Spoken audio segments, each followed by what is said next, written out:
So మిత్రులారా, మనం ప్రస్తుతం గుంటూరు నగరంలో ఉన్నాం. ఈ రోజుతో Krishna Guntur graduate constituency MLC ఎన్నికకు సంబంధించి ప్రచార కార్యక్రమం అనేటువంటిది ముగియబోతూ ఉంది. అంటే 48 గంటల ముందుగా ప్రచారం అనేటువంటిది ముగింపు పలకటం జరుగుతుంది ఎలక్షన్ కమిషన్ ఆదేశాల మేరకు. అయితే ప్రస్తుతం గుంటూరు ప్రజలు, అంటే గ్రాడ్యుయేట్ కాన్స్టిట్యున్సీలో నమోదైనటువంటి ఓటర్లు ఈ జరగబోయేటువంటి రేపు 27వ తారీఖు జరగబోయేటువంటి ఎన్నికల్లో ఎవరు గెలుపొందడానికి విజయ అవకాశాలు ఉన్నాయి అనే దానికి సంబంధించి మన ఛానల్ తరపున ఒపీనియన్ అనేటువంటి దాన్ని సేకరిస్తూ ఉన్నాం. మన ముందు మిత్రులు ఉన్నారు, ఒకరిద్దరిని మనం అడిగి ఈ రాబోయేటువంటి 27వ తారీఖు జరిగేటువంటి ఎన్నికల్లో ప్రధాన కూటమి తరపున ఉన్నటువంటి ఎన్డీఏ కూటమి తరపున ఉన్నటువంటి ఆలపాటి రాజేంద్ర ప్రసాద్ గారు, అలానే పీడీఎఫ్ తరపున పోటీ చేస్తున్నటువంటి ఎగ్జిస్టింగ్ ఎమ్మెల్సీ కేఎస్ లక్ష్మణరావు గారు, వీరిద్దరు కాక మరొక 23 మంది, అంటే మొత్తం 25 మంది అభ్యర్థులు అనేటువంటి వాళ్ళు ఈ కృష్ణా గుంటూరు కాన్స్టిట్యున్సీ గ్రాడ్యుయేట్ కాన్స్టిట్యున్సీలో పోటీ పడటం జరుగుతుంది. వీళ్ళల్లో గెలుపు గుర్రాలు ఎవరు అంటే, మనం సార్వత్రిక ఎన్నికల్లో కనుక గమనిస్తే కృష్ణా గుంటూరు జిల్లాల్లో దాదాపు తెలుగుదేశం అనేటువంటిది కూటమి అభ్యర్థులు అనేటువంటి వాళ్ళు క్లీన్ స్వీప్ చేస్తున్నారు. దాని ప్రభావం రేపు ఎమ్మెల్సీ ఎన్నికలపైన పడనుందా, కూటమి అభ్యర్థి గెలుపొందబోతూ ఉన్నారా, లేదా ఎగ్జిస్టింగ్ ఎమ్మెల్సీ అయినటువంటి కేఎస్ లక్ష్మణరావు గారు, అంటే పీడీఎఫ్ తరపున వివిధ ఉద్యోగ ఉపాధ్యాయ కార్మిక కర్షక సంఘాలు బలపరిచినటువంటి అభ్యర్థి మరొకసారి విజయం సాధించబోతున్నారా అనేటువంటి దాన్ని ఇక్కడ ఉన్నటువంటి ఓటర్లు ఒకరిద్దరిని అడిగి మనం తెలుసుకోబోతూ ఉన్నాం. నాతో పాటు మీరు కూడా ప్రయాణించారు. గుంటూరులో ఉన్నటువంటి ప్రభుత్వ ప్రాంతీయ గ్రంథాలయం ఆవరణలో ఉన్నాం. ఈ రోజుతో మనకి ఉమ్మడి కృష్ణా గుంటూరు గ్రాడ్యుయేట్ కాన్స్టిట్యున్సీ ఎన్నికలకు సంబంధించినటువంటి ప్రచార కార్యక్రమం అనేటువంటిది ఈ రోజుతో ముగియనుంది. ఇక్కడ మనకు అనుకోకుండా ప్రధాన ప్రత్యర్థి పోటీదారైనటువంటి శ్రీ ఆలపాటి రాజేంద్ర ప్రసాద్ గారి తరపున ప్రచారం చేయడానికి కొంతమంది కార్యకర్తలు మనతో ఇక్కడ ఉన్నారు, అసెంబ్లీ అయి ఉన్నారు. వారిని అడిగి మనం కొన్ని ప్రశ్నలు మనం తెలుసుకుందాం. ఎందుకు ఆలపాటి రాజా గారికి ఓటేయాలి అని చెప్పేసి మీరు ప్రచారం చేస్తూ ఉన్నారు. అలానే ఆలపాటి రాజా గారు గ్రాడ్యుయేట్ కాన్స్టిట్యున్సీకి ఎన్నికవటం ద్వారా మన గ్రాడ్యుయేట్స్కి వనగూరేటువంటి ప్రయోజనాలు ఏంటి, అట్లానే ఆలపాటి రాజేంద్ర ప్రసాద్ గారికి ఉన్నటువంటి సుదీర్ఘమైనటువంటి రాజకీయ అనుభవం, ఒక ఎమ్మెల్యేగా, ఒక మంత్రిగా, అలానే అధికారంలో ఉన్న అధికారంలో లేకపోయినా వివిధ రకాలైనటువంటి ప్రజా కార్యక్రమాల ద్వారా ప్రజలకు చేదోడు వాదోడుగా ఉంటున్నటువంటి ఆలపాటి రాజా గారిని గెలిపించాలని చెప్పేసి వాళ్ళు ఇక్కడ ప్రచారం చేస్తూ ఉన్నారు. వారి దగ్గర ఒక పాంప్లెట్ ఉందండి, మనకి ఇక్కడ క్లియర్గా కనపడుతూ ఉంది. వీరిని కనుక ఎన్నుకున్నట్లయితే గ్రాడ్యుయేట్లు ఎదుర్కొంటున్నటువంటి సమస్యల పరిష్కారం కోసం మీ అందరికీ అందుబాటులో ఉండేటువంటి వ్యక్తి ఆలపాటి రాజేంద్ర ప్రసాద్ గారు అని చెప్పేసి ఒక పోస్టర్ పాంప్లెట్కి ఒకవైపు మనకు కనపడుతూ ఉంది. దీనిలో కూటమి అభ్యర్థిగా కూటమిలో భాగస్వాములు అయినటువంటి రాజకీయ పార్టీలు, ఆ పార్టీ అధ్యక్షుల యొక్క ముఖ చిత్రాలు మనకు కనపడుతూ ఉన్నాయి.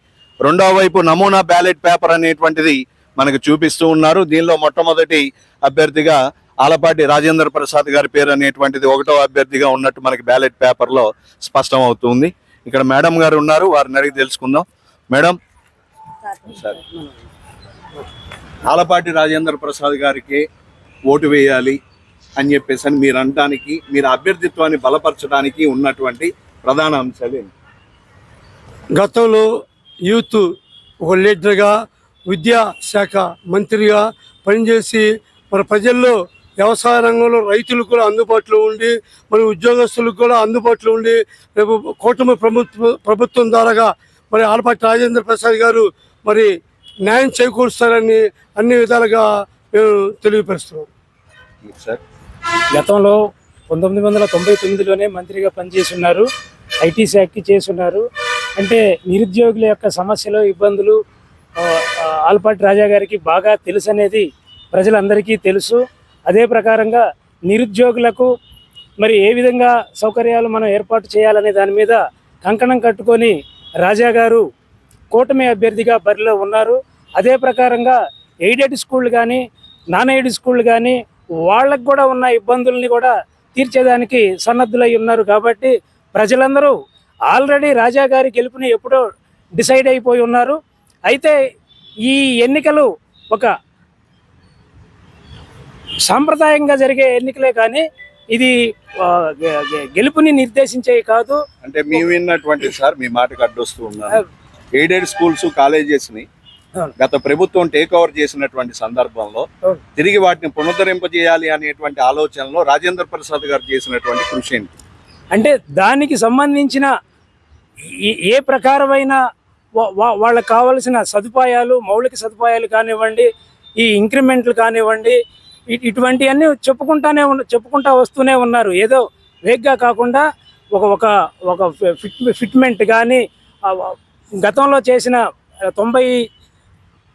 2014లో చేసినటువంటి ఉద్యోగులకు చేసినటువంటి వాటిలో టీచర్లకు సంబంధించినవి కూడా ప్రత్యేకంగా చేస్తాను అని ప్రతి స్కూల్లో, ప్రతి విద్యా సంస్థలో చెప్తా ఉన్నారు. అంటే ఆలపాటి రాజా గారిని, వారి యొక్క అభ్యర్థిత్వాన్ని బలపరుస్తున్నటువంటి ఉద్యోగ ఉపాధ్యాయ సంఘాలు ఏమైనా ముందుకు వచ్చాయా? వచ్చినాయి సార్. విశ్వాసం ఉంచి ఆలపాటి రాజేంద్ర ప్రసాద్ గారు కనుక రేపు జరగబోయేటువంటి ఎన్నికల్లో కనుక విజయం సాధిస్తే మాకు ఇటువంటి హామీలు నెరవేరుస్తాను అని చెప్పేసి మాకు ఇచ్చున్నారు కాబట్టి వీరి యొక్క అభ్యర్థిత్వాన్ని మేము బలపరుస్తున్నాం అని చెప్తూ ముందుకు వచ్చిన ఆర్గనైజేషన్. నిన్నే ఒక ఆర్గనైజేషన్ వచ్చిందండి, మీరు పేపర్లో కూడా చూసే ఉంటారు. ఆప్టా అనే ఒక సంస్థ వచ్చింది. అట్లానే గతంలో నోబుల్ టీచర్స్ యూనియన్ కూడా వచ్చింది. ఇట్లాగా సిపిఐ తరపున కూడా అనేక ఉపాధ్యాయ సంఘాలు వచ్చినాయి అని మీరు రోజు పేపర్లో చూస్తానే. మరొకటి సార్, ఆప్కాస్ అని చెప్పేసి అది ఆంధ్రప్రదేశ్ టీచర్స్. ఓకే, అది ఏపీటీఎఫ్. అవును, అది మీకే మద్దతు ఇస్తున్నారు? అవును సార్. ఓకే, ఇది మీరు చెప్తున్నటువంటి అభిప్రాయం. మరొక ప్రశ్న సార్, పోటీలో 25 మంది అభ్యర్థులు ఉన్నారు. 25 మంది అభ్యర్థుల్లో మీ అభ్యర్థికి ప్రధానమైనటువంటి పోటీదారు ఎవరని చెప్పేసి అని భావిస్తున్నారు? ప్రధానమైన పోటీదారుడైతే ఎవరు లేరనే చెప్పాలి. సో ఇది మనం గమనించాల్సినటువంటి అంశం. 25 మంది అభ్యర్థుల్లో ఆలపాటి రాజా గారిని ఢీకొట్టేటువంటి అభ్యర్థి ఎవరూ లేరనేది వారి తరపున ప్రచారాన్ని నిర్వహిస్తున్నటువంటి ప్రచార కార్యకర్తలు చెప్తున్నటువంటి సమాధానం. దీన్ని మీరు సమర్థిస్తున్నారా? పూర్తిగా సార్. అంటే మీకు బలమైన విశ్వాసం ఉంది రాజా గారు విజయం సాధిస్తారు అని? ఘనమైన విజయం సాధిస్తారు అనుకుంటున్నాను. అంటే ఏంటి ఆ నమ్మకం మీకు? అటువంటి నమ్మకాన్ని ఇస్తున్నటువంటిది ఆలపాటి రాజేంద్ర ప్రసాద్ గారు ఒక మాట చెప్తే ఆ మాట అయ్యే వరకు వెనకడుగు వెళ్ళే మనస్తత్వం గల ఆలపాటి రాజేంద్ర ప్రసాద్. అంటే ఒక ఎమ్మెల్యే గానా, ఒక మినిస్టర్ గానా, ఒక ఎమ్మెల్సీ గానా? ఎమ్మెల్సీకి ఎప్పుడే వారు రాజకీయాలు వచ్చిన కానీ విద్యార్థి నాయకుడిగా, ఒక ఎమ్మెల్యేగా, ఒక ప్రతిపక్ష నాయకుడిగా, ఒక రైతు కుటుంబంలోంచి వచ్చిన వ్యక్తిగా, ఒక విద్యాధికుడిగా, ఇట్లా ఏ కోణంలో చూసుకున్నా కానీ రాజా గారిని తట్టుకునే సమర్థత ఎవరికి లేదనేది మా అభిప్రాయం. మాకున్న సమాచారం మేరకు అడుగుతున్నా సార్. అంటే సోషల్ మీడియాలో వస్తున్నటువంటి ప్రచారం ఆలపాటి రాజా గారు ఏదో ఆర్థిక నేరాలకు పాల్పడ్డారు అని చెప్పేసి, ఏదో ప్రభుత్వానికి చెల్లించాల్సినటువంటి పన్నుల ఎగవేతదారుల్లో ఆలపాటి రాజా గారు ఉన్నారు అని చెప్పేసి, ప్రజల పక్షాన నిలబడేటువంటి నాయకుడు, ఉద్యమాల నాయకుడు, పోరాట యోధుడు మరొకరు ఉన్నారు అని చెప్పేసి, మీకు ప్రజల పక్షం కావాలా, ప్రభుత్వ పక్షం కావాలా? అంటే ప్రజల పక్షం కావాలి అంటే మాకు ఓటేయండి, ప్రభుత్వ పక్షం కావాలి అంటే మరొకరికి ఓటేయండి అనేటువంటి ఒక నినాదం ప్రచారంలో ఉంది. దీన్ని మీరు ఏ విధంగా కొట్టిపారేస్తారు? అంటే లక్ష్మణరావు గారు గత 12 సంవత్సరాల నుంచి పైగా చేస్తూ ఉన్నారు కాబట్టి ఆయన ఉపాధ్యాయ సంఘాలకి ప్రతినిధిగా అందరూ గుర్తించే అంశమే అది. కానీ దాన్ని బూచిగా చూయించి అవినీతి మనకు అంటించడం అనేది చాలా అసందర్భం, తప్పు. సమర్థనీయమా, సమర్థనీయం కాదా? ఏది సమర్థనీయం? అవినీతి మరకలను అంటించడం అనేది సమర్థనీయం ఎట్లా అవుతుంది? అది మీరే చెప్పాలి. ప్రచారం ఆలపాటి రాజా గారి విజయము ఇలాంటివి వారు కూడా అదే చెప్తున్నారు. మేము రాబోయేటువంటి ఎన్నికల్లో విజయం సాధిస్తాం కాబట్టి మా విజయాన్ని జీర్ణించుకోలేక లేరు. విజయం సాధించే వాళ్ళు పోటీలో ఎందుకు లేరు? ప్రతిపక్ష పార్టీలు పోటీ పెట్టి కూడా తీసేసిన సందర్భం మరి ఈ రోజు వాళ్ళు పోటీ పెట్టకుండా ఇప్పుడు లక్ష్మణరావు గారికి సపోర్ట్ ఇవ్వడం అనేది చాలా హాస్యాస్పదం. మరొకటి సార్, మీరు ప్రధాన కూటమికి సంబంధించిన అభ్యర్థులు కాబట్టి 2014 ఎన్నికల్లో 24 ఎన్నికల్లో అప్పుడు ఉన్నటువంటి ప్రభుత్వాన్ని అధికారం నుండి తొలగించడానికి, ఇప్పుడు కూటమి ప్రభుత్వాన్ని అధికారంలోకి తీసుకొని రావడానికి ఆల్మోస్ట్ ఆల్ అన్ని రాజకీయ పార్టీలు ఏకమైనాయి ఆ రోజున 2024 ఎన్నికల్లో.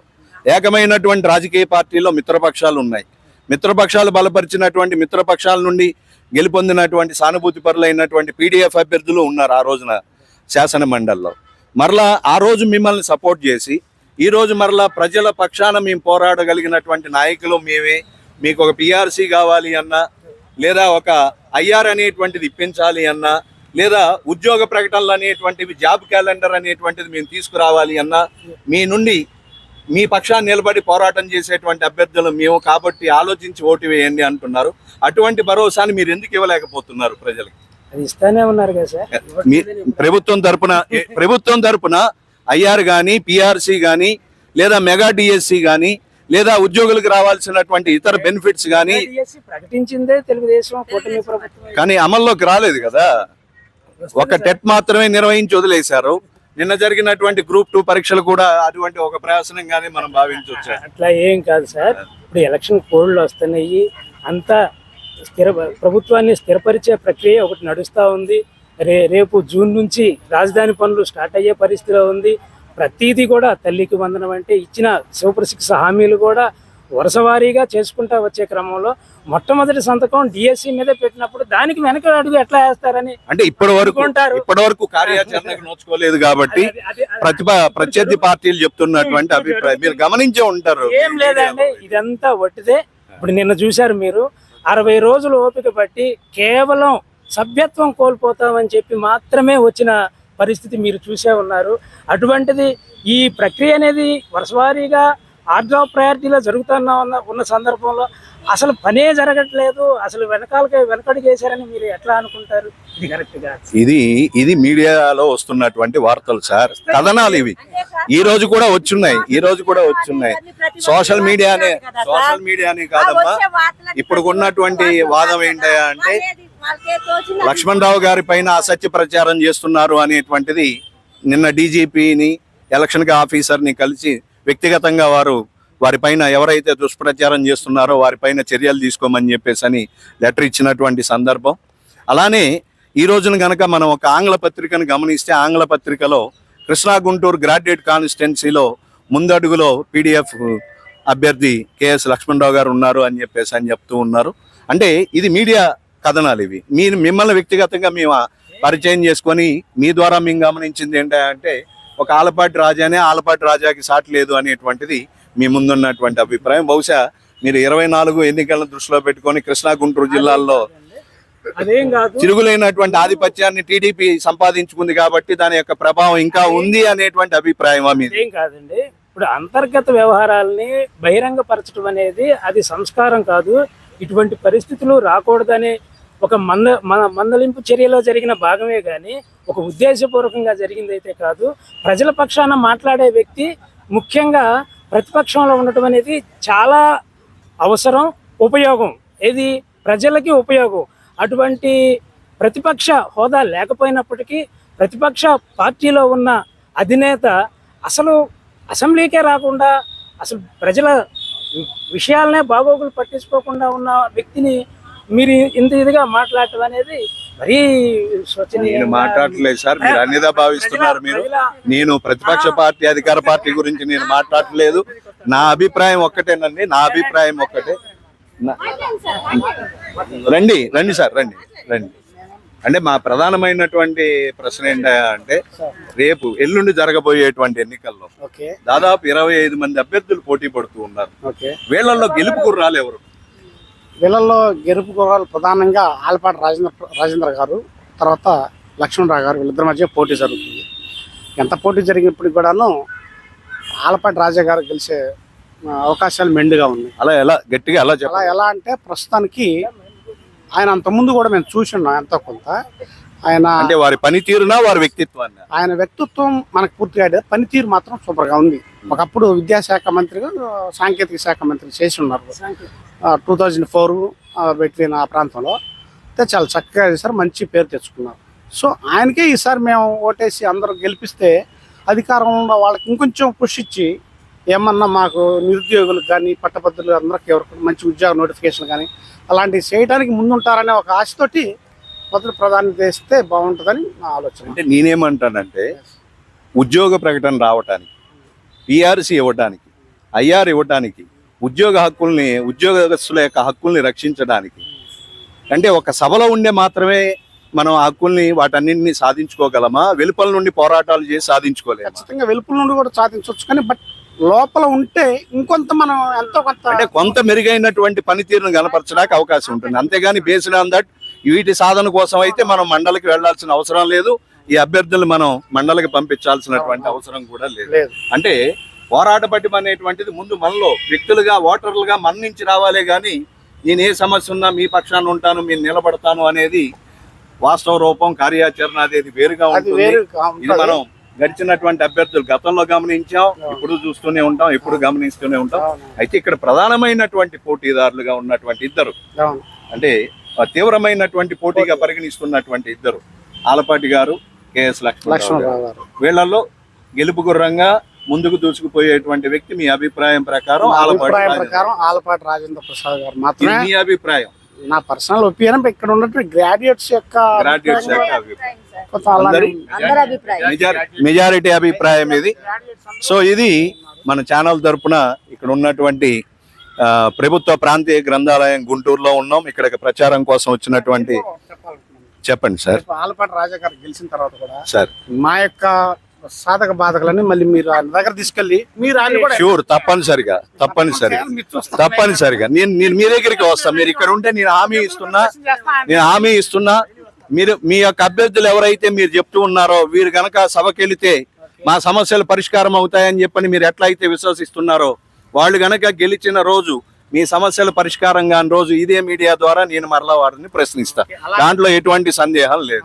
ఏంటంటే అండి, కొద్దిగా notifications yearly academic academic calendar ఇవ్వాలి. అలాంటి ఎవరెవరికి ఏ శాఖలో ఖాళీలు ఉన్నాయి అవన్నీ కూడాను ప్రతి సంవత్సరం మీరందరూ అంగీకరిస్తే ఒకటి చెప్తా సార్. నేను గత ప్రభుత్వం జాబ్ క్యాలెండర్ అన్నారు, ఇవ్వలేదు. ఇప్పుడు జాబ్ క్యాలెండర్ ఇస్తామని అధికారంలోకి వచ్చారు, ఇప్పుడు క్యాలెండర్ ఫార్ములేట్ చేయలేదు. ఏమండి, రెగ్యులర్ ఎంప్లాయ్మెంట్ ఉండదు, అది మీకు తెలుసు, నాకు తెలుసు. ఎందుకు ఉండదు రెగ్యులర్ ఎంప్లాయ్మెంట్ అంటే, ప్రభుత్వం ఖర్చును తగ్గించుకునేటువంటి క్రమంలో ఎవరినైతే మనం పక్కన పడేస్తే వాళ్ళు పోరాటం చేయలేరో, గెలవలేరో వాళ్ళని పక్కన పడేస్తే మనం ప్రశాంతంగా ఉండొచ్చు అనేటువంటిది ప్రభుత్వం యొక్క ఆలోచన. ఇది ఈవేళ కొత్తగా వచ్చింది కాదండి. FRBM యాక్ట్ అని చెప్పేసి 2005లో తీసుకొని వచ్చారు. దాని ప్రకారం మొట్టమొదటి వేటు వేసింది ఎవరి మీద అంటే ఉద్యోగస్తుల మీద, ఉద్యోగాల రిక్రూట్మెంట్ పైనే. మరి అప్పటి నుంచి మండలి ఉంది, ఇప్పటిదాకా మండలి కొనసాగుతూనే ఉంది. 14 సంవత్సరాల పాటు మండలిలో పనిచేస్తూనే ఉన్నారు మన అభ్యర్థులు.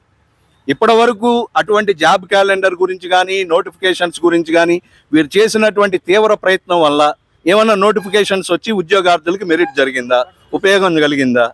అంటే ఇంతకుముందు ఏంటంటే దీన్ని అందరూ కూడా వచ్చిన ప్రభుత్వాలన్నీ కూడా నెగ్లెక్ట్ చేసినాయి. బట్ ఈసారి మాత్రం చంద్రబాబు నాయుడు గారు ఫోకస్ పెట్టారు, నిరుద్యోగుల మీద బాగా ఫోకస్ పెట్టారు. 2019లో ఆయన చేయలేకపోయారు. 2024 ఎలక్షన్ ముందు ఆయన నిరుద్యోగుల యొక్క సాధక బాధలు అర్థం చేసుకున్నారు, అలాగే ఎంప్లాయీస్ యొక్క సాధక బాధలు కూడా అర్థం చేసుకున్నారు. ఆ దిశలోనే మొన్న రాగానే మెగా డిఎస్సి నోటిఫికేషన్ ఇస్తానని, అలాంటి చాలా నోటిఫికేషన్ ఇస్తానని చెప్పాడు. మొదటి సంతకం కూడా చేశాడు. సో కార్యాచరణ లేదంటే వస్తుంది. రేపు 10 నెలలు అయింది. టెక్నికల్ ప్రాబ్లమ్స్, ఎస్సీ రిజర్వేషన్ వర్గీకరణ అలాంటి వాటి వల్ల ఆగింది. మార్చి నెల మాత్రం కంపల్సరీ నోటిఫికేషన్ వస్తుందని మేము అనుకుంటున్నాము. ఖచ్చితంగా మార్చిలో నోటిఫికేషన్ వస్తుంది.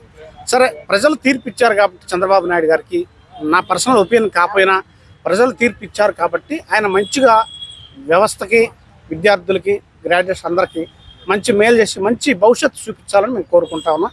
చూపించగలిగిన కెపాసిటీ కూడా ఆయనకు ఉంది, ఎక్స్పీరియన్స్ ఉంది, మంచి విజనరీ చంద్రబాబు గారు. సో మరి ఆయన నుంచి మంచి పనులు చేయాలని, మరి తర్వాత రాబోయే వాళ్ళకి కూడా మంచి అవకాశాలు కల్పించి, సంపద సృష్టించి, ఉద్యోగాలు సృష్టించి మంచి రాష్ట్రంగా తీర్చిదిద్దాలని కోరుకుంటున్నాం. మా కోరిక ఉద్యోగాలు కొత్తగా సృష్టించొద్దండి.